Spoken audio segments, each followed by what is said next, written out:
Welkom bij deze instructievideo waarin we kort de mogelijkheden van de portal Mijn Driessen laten zien. Tijdens de implementatie van onze dienstverlening ontvangen al uw medewerkers een geautoriseerde e-mail met inloggegevens. Via de link in de e-mail logt u in op Mijn Driessen. Hiervoor gebruikt u uw e-mailadres en uw wachtwoord. Nadat u heeft ingelogd, komt u op uw persoonlijke Mijn Driessen pagina. Hier regelt u alles rondom de inzet van uw flexibele medewerkers en vindt u het laatste nieuws op het gebied van HRM. De meest gebruikte opties binnen Mijn Driessen ziet u hier bovenaan deze pagina. Laten we beginnen met het indienen van een nieuwe aanvraag. Hier kiest u van welke dienstverlening u gebruik wenst te maken. In dit voorbeeld draag ik een payroll-medewerker aan. Dus kies ik bij de eerste vraag voor inhuur payroll. Vervolgens komt de vraag of u de aangedragen kandidaat zelf zijn gegevens wilt laten invullen. Afhankelijk van uw voorkeur kiest u ja of nee. Maar om u volledig te ontzorgen raden wij u aan om altijd ja te kiezen. Op de volgende pagina kiest u het project of de afdeling waar de betreffende persoon gaat werken. In dit voorbeeld ga ik een opdracht maken voor project A. Daarna bepaalt u de contractsoort. Ik meld nu een medewerker met oproepuren aan. Hier kiest u voor de contactpersoon van deze plaatsing. Tot slot vult u de functietitel in en op welke afdeling de medewerker aan de slag gaat. Ook geeft u hier aan of er een VOG aangevraagd dient te worden. In dit voorbeeld is een VOG verplicht. Onder VOG-soort kiest u voor een screeningsprofiel. Is er geen bestaand profiel voor deze functie, kies dan voor een samengesteld profiel. Je geeft hiermee aan op welke punten de medewerker gescreend mag worden. Kies hier voor de voor u gewenste punten en klik op volgende. In het laatste scherm kiest u de duur van het contract en wat de startdatum en eventuele einddatum wordt. In dit voorbeeld meld ik geen vakantiekracht aan, daarom kies ik hier voor nee. Vervolgens kiest u een CAO. Wanneer uw organisatie met meerdere CAO's werkt, ziet u hier alle opties. Anders ziet u alleen de CAO die van toepassing is.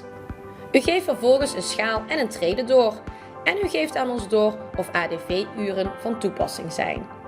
Het ziekterisico is standaard ingevuld op basis van de contractafspraken. Hier hoeft u niet voor ja of nee te kiezen. Indien van toepassing, geeft u voor de facturatie hier het ordenummer door. Daarna geeft u aan op basis van welk pensioen de medewerker gaat werken en of hij of zij recht heeft op een eindejaarsuitkering en levensloopregeling.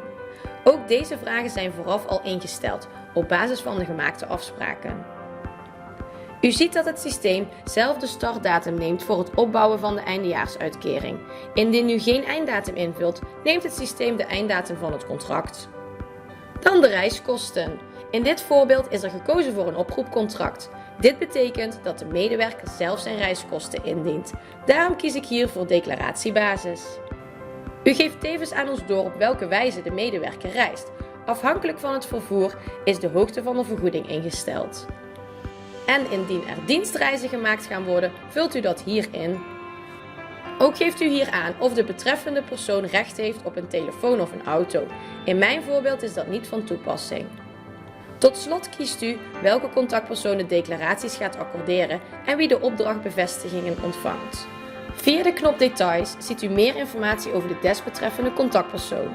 Heeft u nog vragen of opmerkingen, dan kunt u dit kwijt in het opmerkingenveld. Vervolgens kiest u voor volgende. Verzend nu uw aanvraag. Tevens ontvangt u een kopie van uw aanvraag in uw mailbox. Uw aanmelding is nu verzonden. Wanneer u medewerkers aanmeldt met een eerder ingevulde functie, dan versnelt u dit aanmeldproces door de eerder ingevulde aanvraag te kopiëren. Hiervoor gaat u naar Inhuur en kiest u voor Bekijk plaatsingen. Hier ziet u een totaaloverzicht van alle plaatsingen. Stel dat u bijvoorbeeld opnieuw een administratief medewerker wilt aanmelden, dan klikt u op de kopieerknop. Vervolgens komt u in het aanmeldscherm en zijn alle gegevens al voor u ingevuld. U vult alleen nog de contactgegevens van de medewerker in. Er zijn verschillende declaraties die een medewerker kan invoeren, zoals uren, een VOG of reiskosten. Ik laat u nu zien hoe u deze accordeert. Zodra de medewerker een declaratie heeft ingediend, ontvangt de vaste contactpersoon een e-mail dat er een declaratie klaar staat.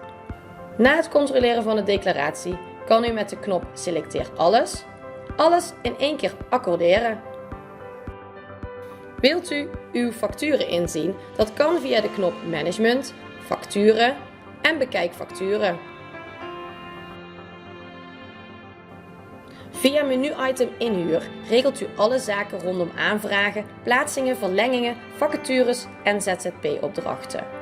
Onder het menu-item Verlengen ziet u direct welke medewerkers in aanmerking komen voor een verlenging. Uiteraard ontvangt u tijdig een herinneringsmail van openstaande verlengingen. Met één druk op de knop geeft u aan ons door of u wilt verlengen of dat u de opdracht wilt beëindigen. Met het menu-item Management bekijkt u facturen, ziet u Arbo-checklisten en vindt u real-time management informatie. Zo ziet u bijvoorbeeld het totaal aantal medewerkers wat op dat moment bij u werkzaam is. Via menu-item Administratie vindt u alle declaraties terug en indien u gebruik maakt van verzamelstaten, geeft u deze hier aan ons door. Onder het menu-item Informatie vindt u alle informatie terug ten aanzien van ons werkgeverschap.